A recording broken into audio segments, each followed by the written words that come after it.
Nah, jadi kemunculan Al-Mahdi itu di ujung perjalanan umur umat Islam ini, yang berarti ketika tanda-tanda besar sudah mulai bermunculan. Dan tanda besar ini kalau kita sudah mengerti ilmunya, dapat kita jadikan sarana berdakwah kepada orang Nasrani. Karena orang Nasrani juga meyakini di akhir zaman akan turun dari langit sosok yang mereka sebut Yesus Kristus, ya. Kita nyebutnya Isa Al-Masih Ibnu Maryam alaihissalam. Mereka menyebutnya Yesus Kristus. Dan kita nanti akan menyaksikan turunnya Isa alaihissalam.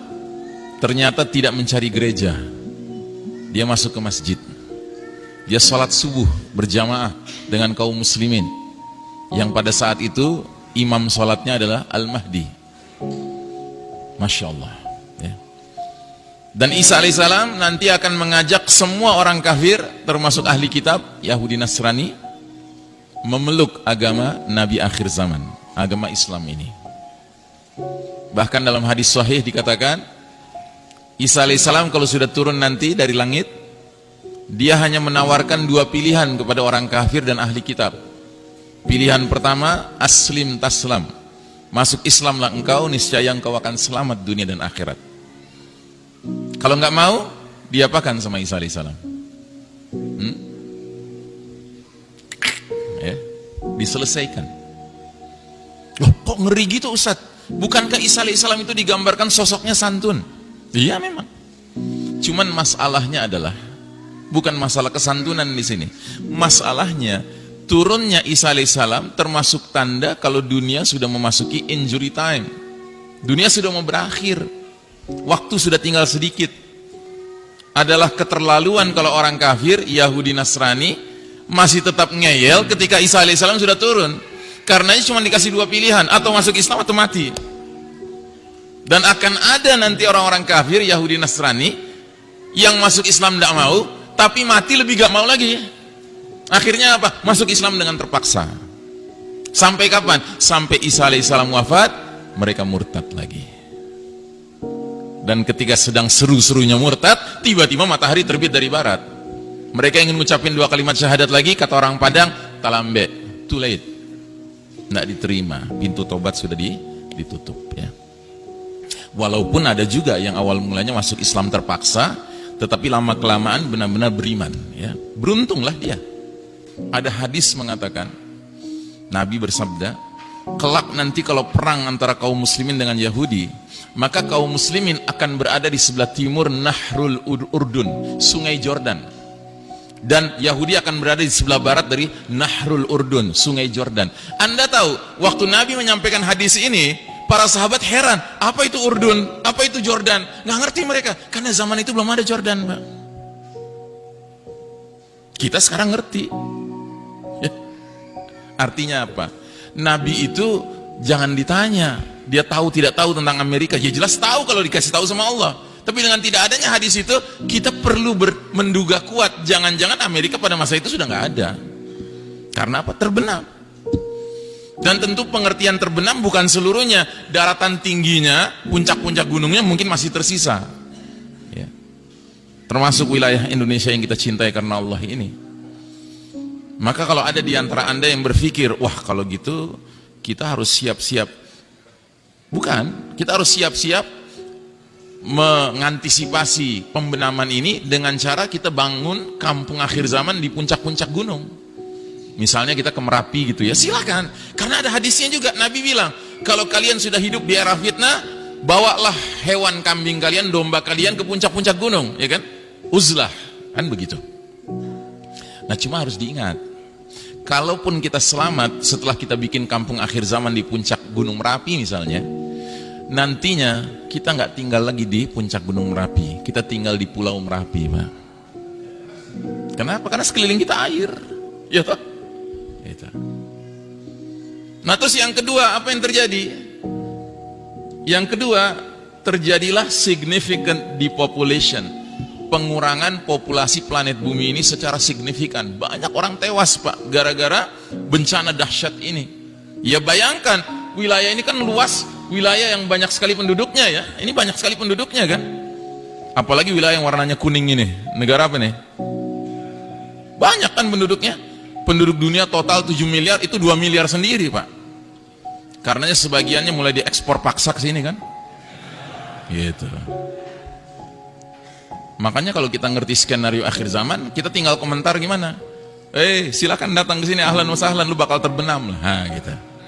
Cuma pertanyaannya kitanya kemana, kan gitu. Nah, kitanya harus menjalankan yang dulu Nabi dan para sahabat lakukan. Apa itu? Hijrah. Hijrahnya kemana? Ya ke tempat pemimpin kita akan muncul. Siapa pemimpin kita? Al-Mahdi yang kita sedang bicarakan sekarang ini. Nah, Al-Mahdi munculnya di mana? Al-Mahdi muncul awalnya di Mekah. Karena nanti akan ada segelintir umat Islam, as-sabiqunal awwalun, yang registrasi ke Al-Mahdinya di Mekah. Baiatnya ke Mekah. Tetapi yang kebanyakan umat Islam nanti registrasinya kemana?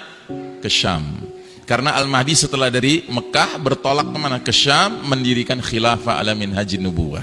Dengan ibu kota awalnya Damaskus, ibu kota terakhirnya Baitul Maqdis. Ya. Ini semua ada keterangan-keterangan hadisnya. Ya. Nah, jadi saudaraku rahimakumullah, yang berikutnya yang terjadi apa? Global famine, kelaparan mendunia.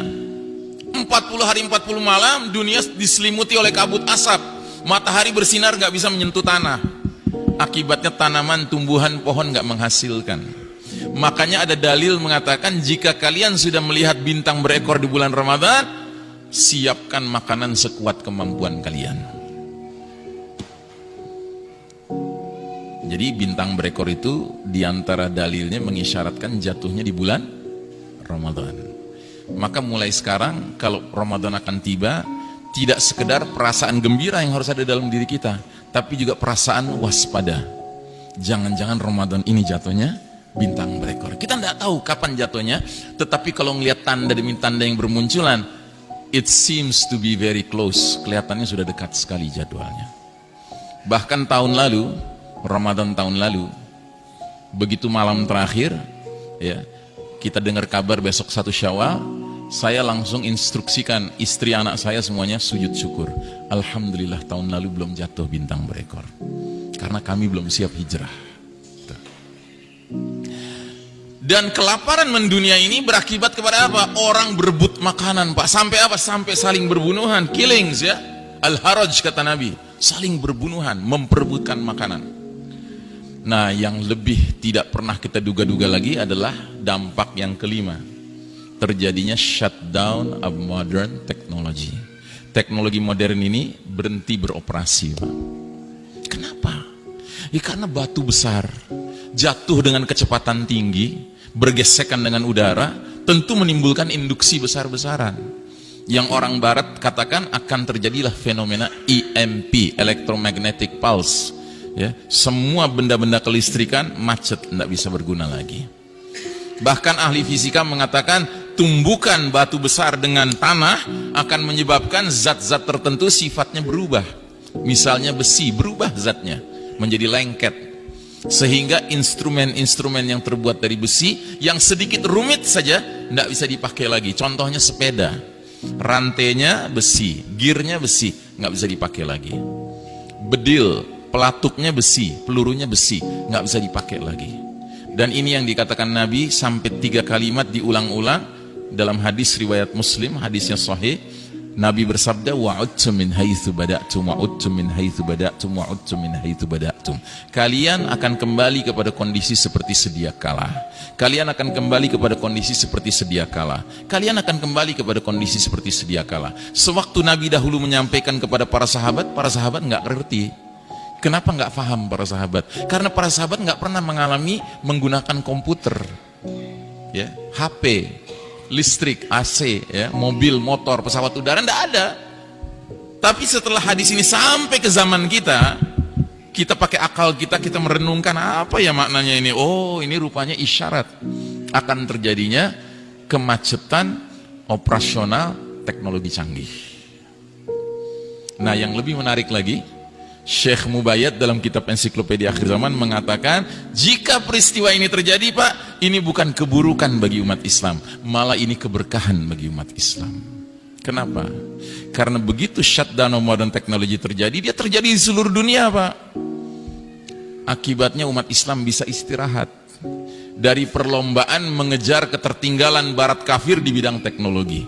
Sebuah perlombaan yang pada hakikatnya nggak akan pernah kita menangkan, Pak. Kenapa? Karena barat kafir curang. Mereka nggak rela kita menang. Jangankan menang, Pak, setara saja sama mereka nggak boleh kita, Pak. Buktinya apa? Kalau putra-putra muslim, muslimah berangkat ke Eropa, ke Amerika belajar, ke kampus-kampus mereka, kalau dia brilian, nggak diizinkan pulang, Pak. Kalau perlu dikasih warga negara sana, ya kan? Disedot otaknya supaya nggak bermanfaat bagi negeri kaum muslimin. Ya, mereka nggak ridho, Pak, kaum muslimin ini maju di bidang teknologi canggih.